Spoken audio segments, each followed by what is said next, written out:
गाथा, ये भक्तमाल गाथा, ये भक्तमाल गाथा।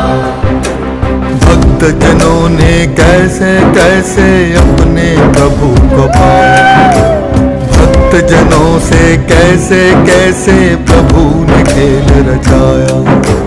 भक्त और भगवान के प्रेम का दर्शाती नाता, ये है भक्तमाल गाथा, भक्तमाल गाथा, ये भक्तमाल गाथा, ये भक्तमाल गाथा।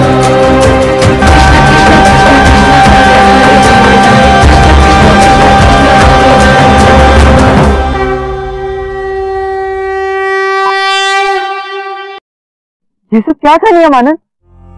क्या वास्तव में तुम तो सखा के अवतार हो? जो मैंने कहा और जो तुमने देखा वो दोनों सत्य ही है। नियमानंद, हमें विश्वास हो गया है कि तुम ही तोष हो। हम सब कितने भाग्यशाली हैं नियमानंद कि तुम हमारे साथ हो। तभी हम सोचते थे कि हमें तुमसे अधिक प्रेम क्यों है। आज हम जान गए। तुम्हारे बिना तो हमारा मन ही नहीं लगता, इसीलिए तो समय मिलते ही हम सब तुम्हारे साथ खेलने आते हैं। तुम हमें बहुत प्रिय हो नियमानंद, तुम श्री कृष्ण के सखा हो। हम सब तुम्हें दंडवत प्रणाम करते हैं।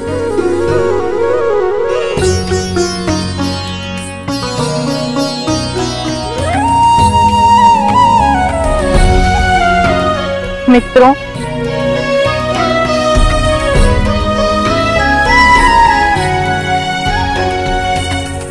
तुम सब मेरे सखा हो, तुम सब मेरे लिए अति प्रिय हो।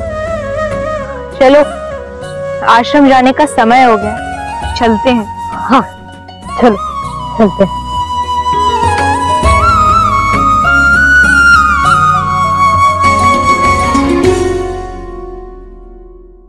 अरे, मेरी लकड़ी तो पेड़ पर फंस गई। अंशुमन, अब मैं गाय कैसे आंकूंगा?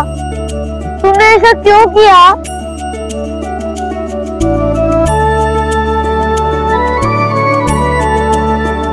क्या हुआ माधव? नियमानंद, देखो ना, अंशुमन ने मेरी लकड़ी को ऊपर पेड़ पर फेंक दिया। अब मैं क्या करूं?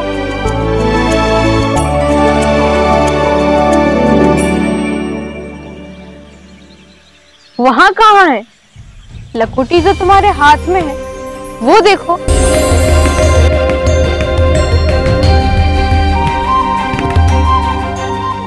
ये कैसे हुआ? लकुटी तो ऊपर अभी पेड़ पर थी, मेरे हाथ में कैसे आ गई?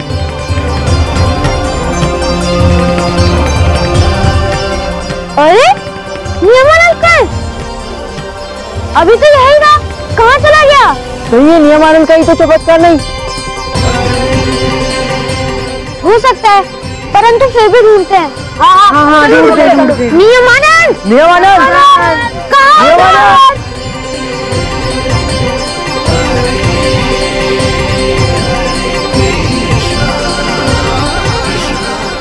नियमानंद कहीं दिखाई नहीं दे रहा है। अभी तो ये था। नियमानंद, नियमानंद, मैं तो यही हूँ।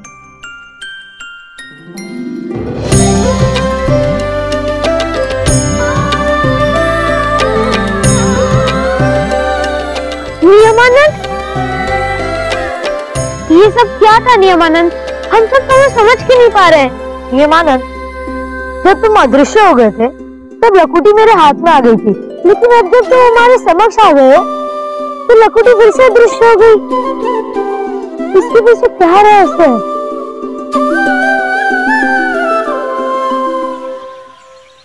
ये भी मेरा ही एक रूप है। कौन सा रूप? लकुटी का। किंतु कैसी लकुटी और किसकी लकुटी? वही लकुटी जो गैया चराते समय भगवान श्री कृष्ण के हाथों में रहती थी। इसका अर्थ है भगवान श्री कृष्ण के दोस्त सखा भी तुम ही हो और लकुटी भी तुम ही हो। और कितने रूप हो तुम्हारे? उचित समय आने पर सब जान जाओगे। हमारे इस रहस्य को जानकर सबको कितनी प्रसन्नता होगी। ये बात किसी को बताने की आवश्यकता नहीं है। तुम सब मेरे सखा हो, इसलिए ये सब दिखाया। अब तुम सब मुझे वचन दो, ये बात किसी को नहीं बताओगे। ये बात सिर्फ हम सखाओं के मध्य ही रहेगी। वचन दो। हाँ, मैं वचन देता हूँ कि मैं ये बात किसी को नहीं कहूंगा। हाँ, हम सब भी वचन देते हैं। परंतु नियमानंद, तुम हमेशा हमारे सखा तो बने रहोगे ना? अवश्य, इसमें कभी संदेह मत रखना। मैं सदैव तुम्हारा सखा रहूंगा।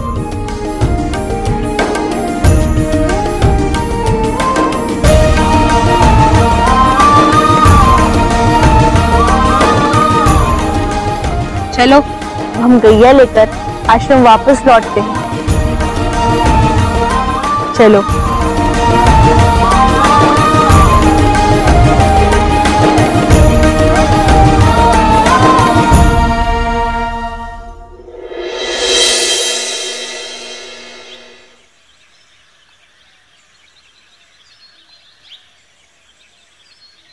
प्रणाम माताश्री। दीर्घायु हो पुत्र।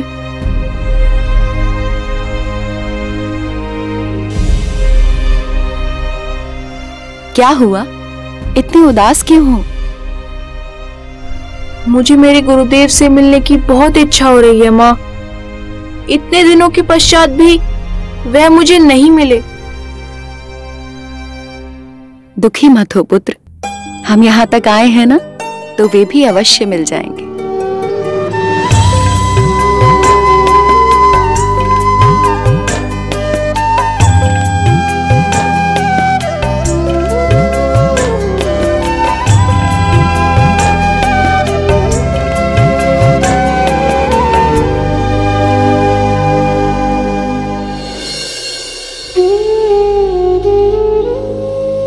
हे गुरुदेव, आपको ढूंढते हुए मैं ब्रजधाम आ गया हूँ,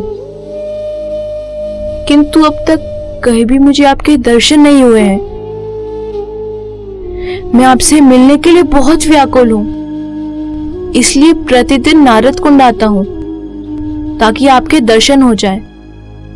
अब मैं और अधिक प्रतीक्षा नहीं कर सकता। आपको मुझसे मिलने आना ही होगा गुरुदेव, आपको मुझसे मिलने आना ही होगा। राधे कृष्ण राधे कृष्ण राधे कृष्ण राधे कृष्ण राधे कृष्ण राधे कृष्ण राधे कृष्ण राधे कृष्ण राधे कृष्ण राधे कृष्ण राधे कृष्ण राधे कृष्ण राधे कृष्ण राधे कृष्ण राधे कृष्ण कृष्ण कृष्ण राधे राधे, राधे श्याम श्याम श्याम श्याम राधे राधे। ऐसा क्यों हो रहा है? मेरे मन को कोई खींच रहा है। मेरा स्वयं पर नियंत्रण ही नहीं है। मुझे किसी ने वश में कर लिया है। आज से पूर्व तो कभी ऐसा नहीं हुआ। मैं तो प्रतिदिन गिरिराज जी की परिक्रमा पूर्ण करता हूँ, किंतु आज नहीं कर पा रहा। मार्ग के मध्य में ही रुक गया हूँ। मेरे गुरुदेव के प्रेम और आसक्ति में मेरा मन ऐसा रम गया है कि कुछ और सोचने और समझने की क्षमता शेष ही नहीं है। गुरुदेव, आप कहाँ हैं? कहाँ हैं आप गुरुदेव? मुझे दर्शन दीजिए गुरुदेव।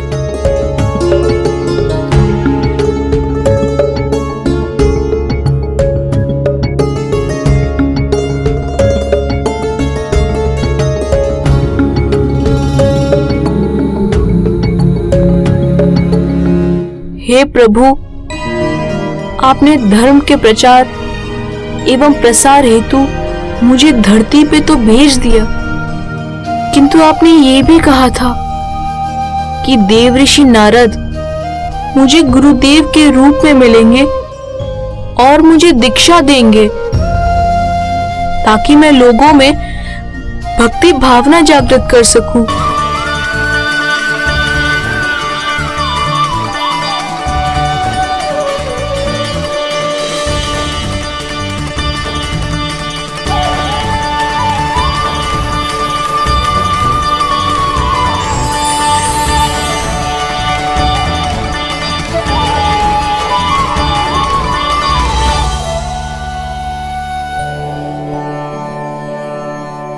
प्रणाम प्रभु।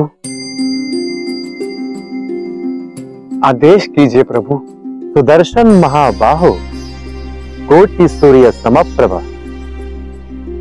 अज्ञान तिमिरंधानाम विष्णोर मार्गम प्रदर्शय।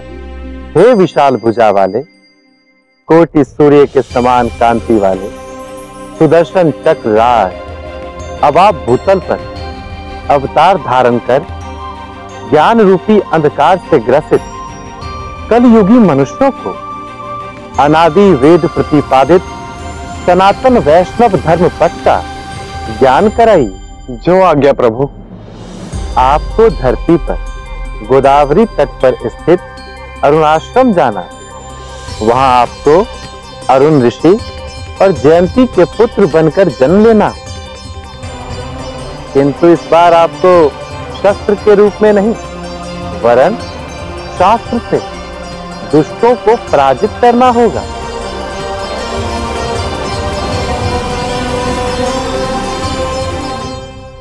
मानव जीवन में गुरु का बहुत महत्व है।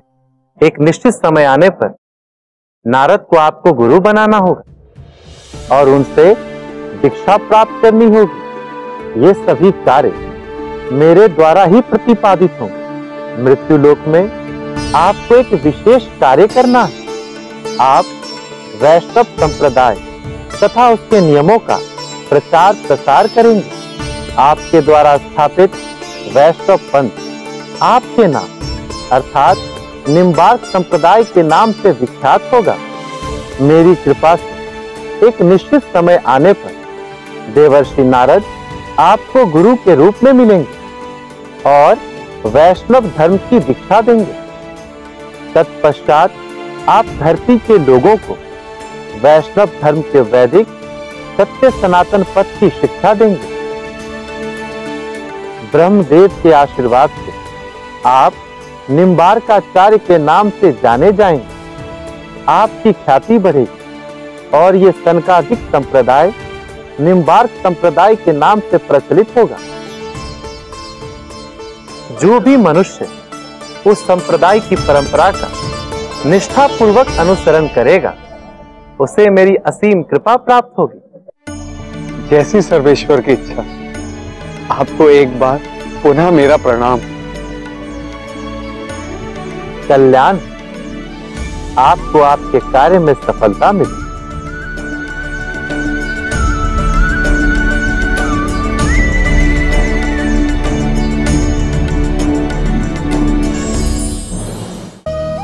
मैं तो कई माह से नारद कुंड पर आ रहा हूँ, किंतु मुझे गुरुदेव मिले ही नहीं। अब आप ही बताइए भगवान, मैं क्या करूं?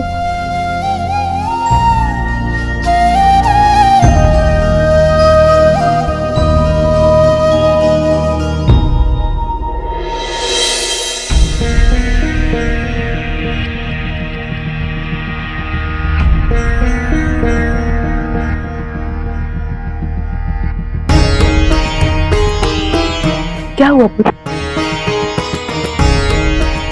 इतनी उदास क्यों हो? नियमानंद,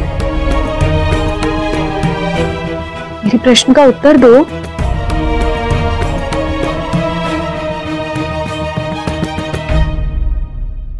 अपनी मां को नहीं बताओगे? पुत्र,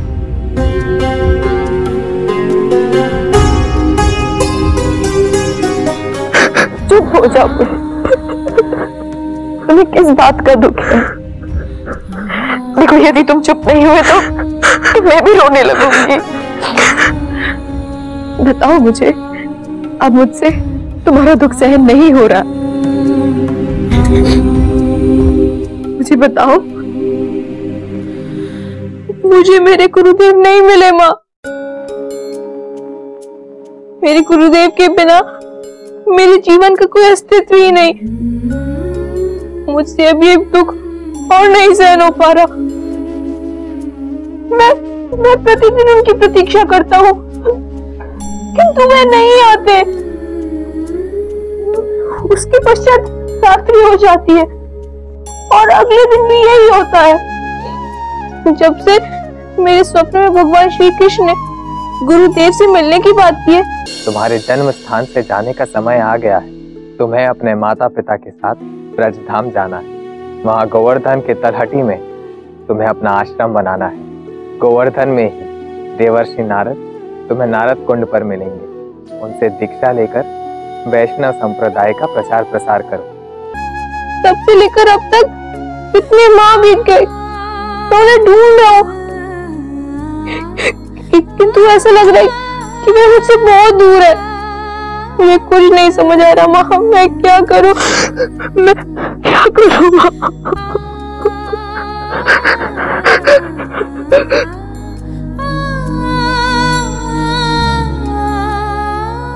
हेमानंद, यदि स्वयं भगवान श्री कृष्ण ने तुम्हें स्वप्न में आकर तुम्हारे गुरुदेव से मिलने के संकेत दिए हैं, तो वे तुम्हें अवश्य मिलेंगे। इसमें दुखी होने की कोई आवश्यकता नहीं है पुत्र। मैं तो बड़ा हो गया हूँ माँ, कब संप्रदाय का होकर संप्रदाय का प्रचार करूंगा। धरती वासियों को दीक्षा देकर भक्ति में प्रवेश करवाऊंगा। मुझे मेरे गुरुदेव कब मिलेंगे माँ? उनसे दीक्षा लिए बिना मैं कैसे तिलक और कंठी धारण करूं? कैसे भक्ति का संदेश दूं? और कैसे भगवान विष्णु की आज्ञा का पालन करूं? बताओ ना माँ। मैं तुम्हारी व्यथा समझ रही हूँ पुत्र, लेकिन दुखी रहना इसका उपाय तो नहीं है ना। पुत्र, क्या हुआ? तुम दुखी क्यों हो? आर्यवर, अब तक अपने गुरुदेव से ना मिल पाने के कारण हेमानंद व्यथित है। मैं स्वयं असमंजस में हूं कि अपने पुत्र की पीड़ा को किस प्रकार दूर करूं। पुत्र, चिंता और दुख किसी भी समस्या का उपाय नहीं, उसका समाधान या उपाय निश्चित है।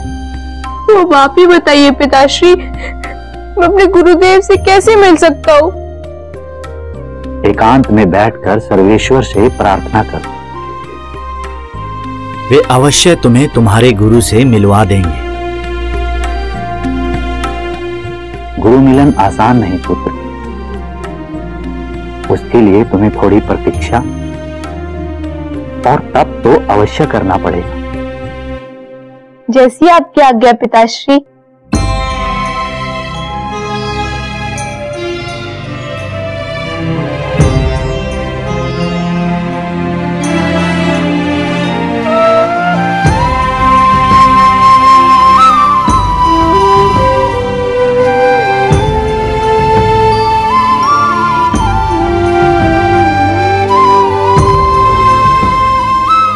हे सर्वेश्वर, आप तो करुणा निधान है।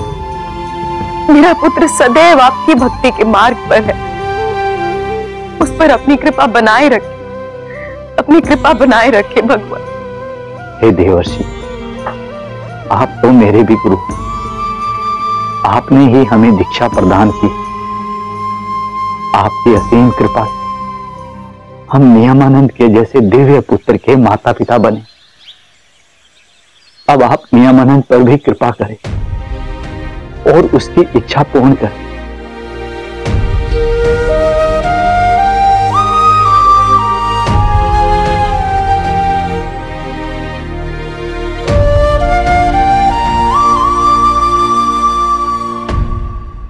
हे सर्वेश्वर, आप सबके दुख समझते हैं।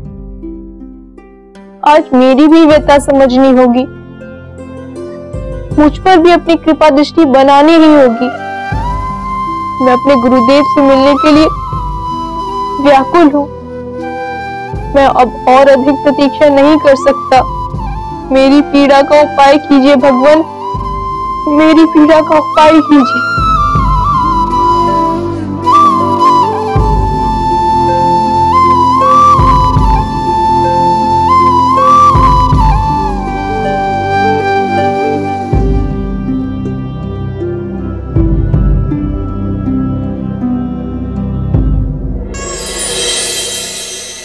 नारायण नारायण।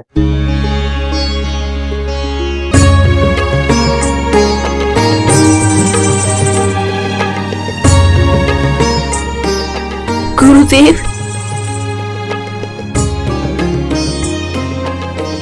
कल्याण हो।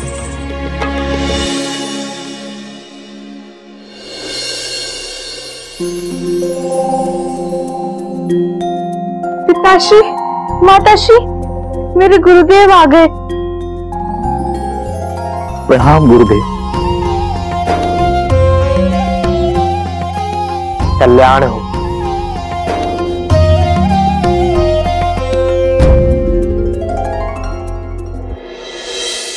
गुरुदेव, आसन ग्रहण करें।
आपने बड़ी कृपा की जो आप पधारे।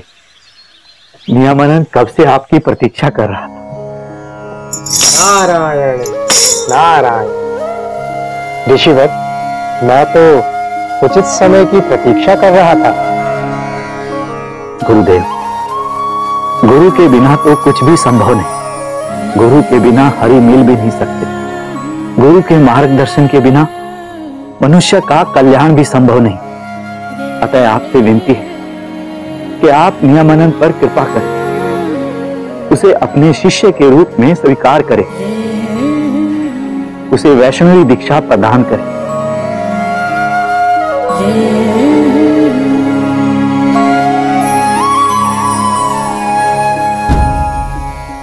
नारायण नारायण। ऋषिवर, नियमानंद को अपने शिष्य के रूप में स्वीकार करना मेरे लिए गौरव की बात है। ये आपके पुण्यों का फल है।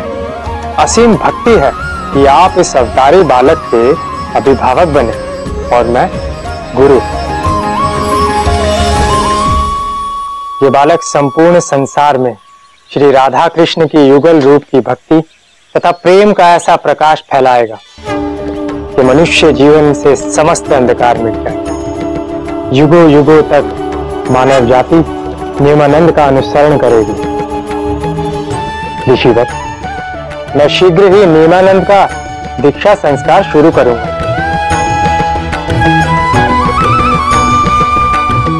आप दीक्षा की तैयारी प्रारंभ करें। जो आज्ञा गुरुदेव।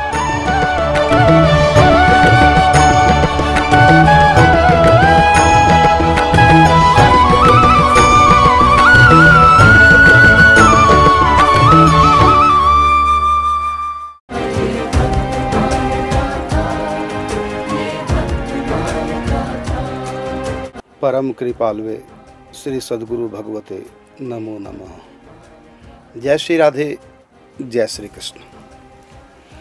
श्री निम्बार्क संप्रदाय में भगवान की हम 5 प्रकार से उपासना कर सकते हैं, क्योंकि कई लोगों का प्रश्न आया है कि क्या केवल सखी भाव की ही उपासना होती है निम्बार्क संप्रदाय में, सख्य भाव की नहीं।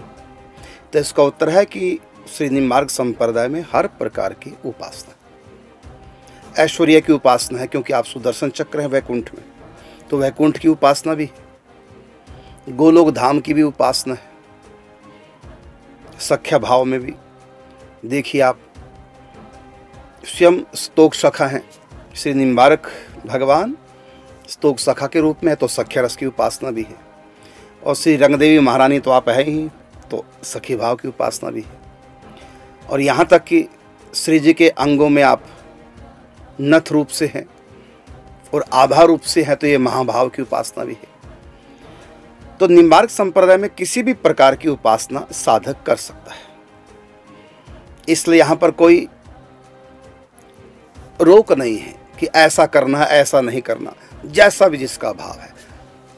जैसे गोस्वामी तुलसीदास जी ने कहा ना, जाकी रही भावना जैसी, प्रभु मूर्त देखी तिन तैसी।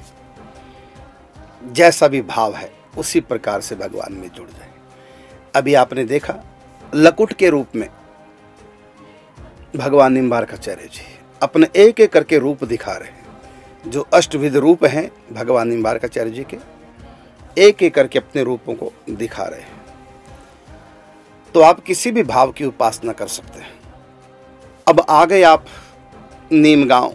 नीमगांव तो बाद में बसा, तो सुदर्शन कुंड के किनारे सुंदर आश्रम ब्रजवासियों ने तैयार कर दिया। यहाँ पर निम्बार्क भगवान को विरह व्यापा गुरुदेव भगवान का, कि जिस लिए मैं इस धरा धाम पर आया हूँ भक्ति का प्रचार करने के लिए,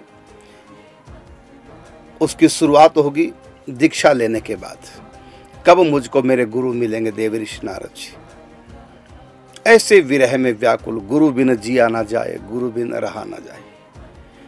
क्योंकि श्री हरि भक्ति की फाउंडेशन है गुरु भक्ति, आदौ श्रद्धा, गुरु के प्रति निष्ठा श्रद्धा। और ये आदर्श आपने प्रस्तुत किया। यदि हम गुरु निष्ठा में कच्चे हैं तो इस कच्ची नींव पर भक्ति की प्राचीर खड़ी नहीं हो सकती। गुरु निष्ठा सबसे ऊंची वस्तु है। तो यहाँ दिखाया गुरु के प्रति कितनी निष्ठा। फिर उस समय आ जाता है, क्योंकि जब तक भगवान कृपा नहीं करते तब तक ये संयोग नहीं बनता। बिन हरि कृपा मिले नहीं संता। अब वो संयोग बन गया, देव ऋषि नारद जी आ गए और तैयारी प्रारंभ कर दी दीक्षा की। अब किस प्रकार से दीक्षा दी जाती है, कैसे वो पंथ संस्कार है और यहाँ पारस्परिक जो वार्तालाप होगा, ये तो आप कल ही देखेंगे। बड़ा सुंदर दृश्य होगा और बड़ा शिक्षाप्रद होगा। अब आपको मिलते हैं केवल 15 मिनट के बाद चरण छाया यूट्यूब चैनल पर आपके प्रश्नों को लेकर के। आपके मन में किसी भी प्रकार का कोई प्रश्न हो, इस कार्यक्रम से जुड़ करके आप अपना प्रश्न रख सकते हैं। तो प्रतिदिन की भांति रात्रि 8:45 बजे लेंगे आपके प्रश्न चरण छाया यूट्यूब चैनल पर। तब तक के लिए चाहेंगे आपसे अनुमति। जय श्री राधे, जय श्री कृष्ण।